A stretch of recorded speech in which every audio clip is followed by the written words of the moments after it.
Good evening once again. I'm Katie Tur in for Brian Williams, who has the night off. Day 1439 of the Trump administration, 23 days until the inauguration of Joe Biden as the 46th president. The outgoing president is still creating chaos and uncertainty right down to the wire.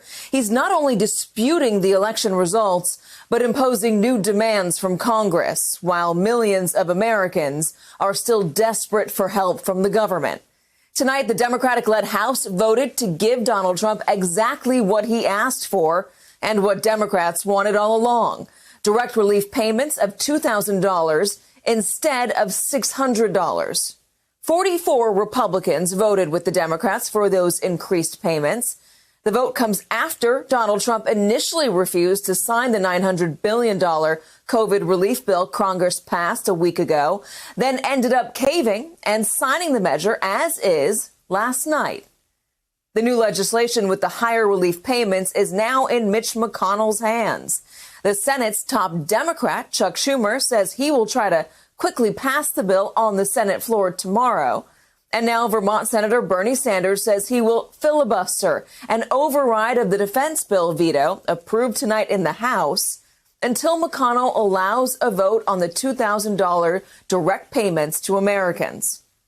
That bipartisan House vote to reject Donald Trump's veto of the $741 billion defense bill sets up the first override of Donald Trump's presidency weeks before he leaves office.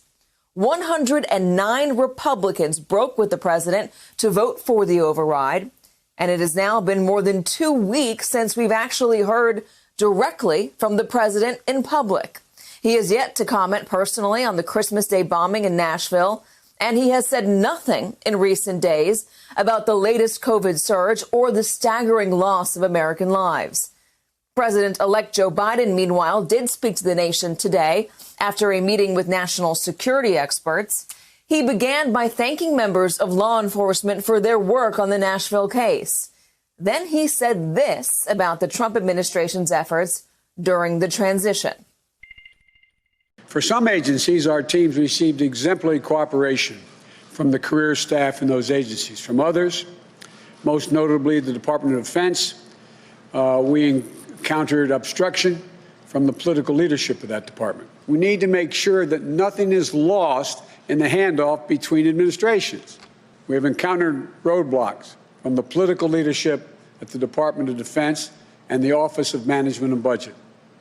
Right now, we just aren't getting all the information that we need for the outgoing administration in key national security areas. It's nothing short, in my view, of irresponsibility.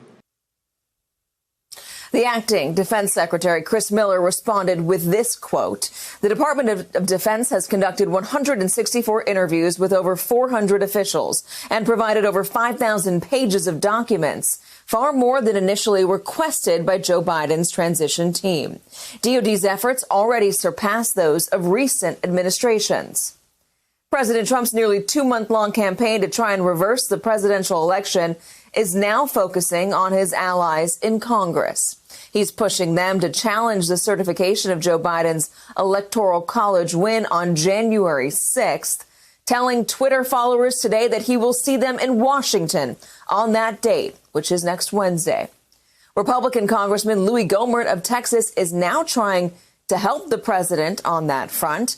Today, he filed a bizarre lawsuit that asks a federal judge to declare that Vice President Mike Pence has the, quote, exclusive authority and sole discretion to decide which electoral votes from a given state should be counted. Legal experts across the country called the congressman's effort far-fetched. Hey there, I'm Chris Hayes from MSNBC. Thanks for watching MSNBC on YouTube. If you want to keep up to date with the videos we're putting out, you can click subscribe just below me or click over on this list to see lots of other great videos.